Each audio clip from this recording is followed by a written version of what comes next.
show this stage. The category is contemporary. We got the senior small group. Please give it up for number 240, Bullet.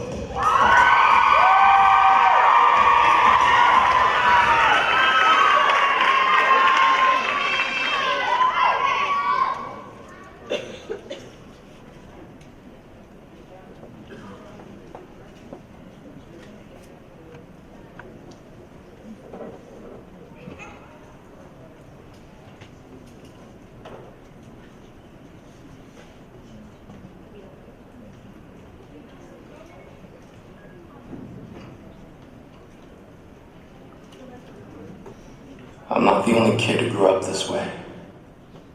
Surrounded by people who used to say that rhyme about sticks and stones.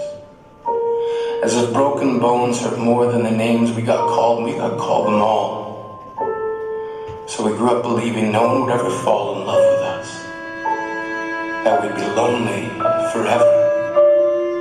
That we'd never meet someone to make us feel like the sun was something they built for us in their tool shed.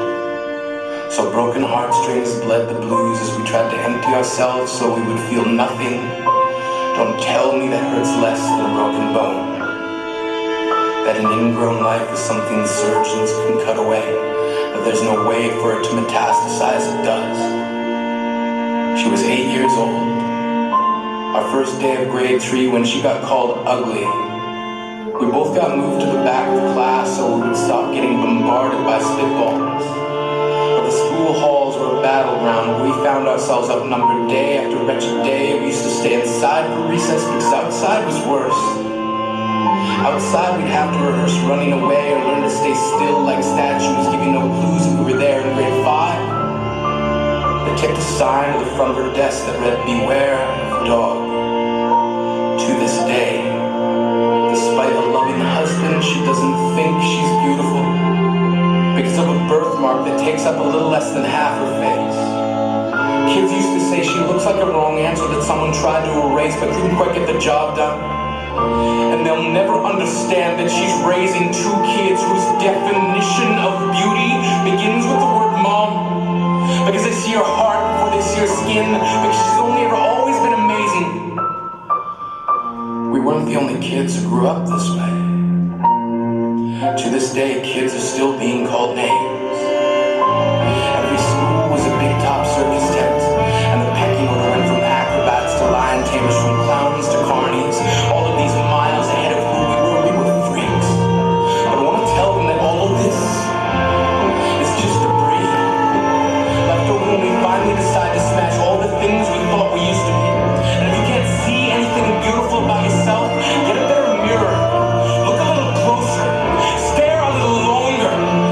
Something inside you that made you keep trying despite everyone who told you to quit. You built a cast around your broken heart inside of yourself. You decided they were wrong. They have to be wrong. Why else would we still be here? We grew up learning to cheer on the underdog because we see ourselves in them. We stem from a root planted in the belief that we are not what we were called. We are graduating members from the class of "We made it." Not the faded echoes of voices crying out names will never hurt me. Of course, they did. But our lives will only ever always continue to be a balancing act that has less to do with pain and more to do with beauty.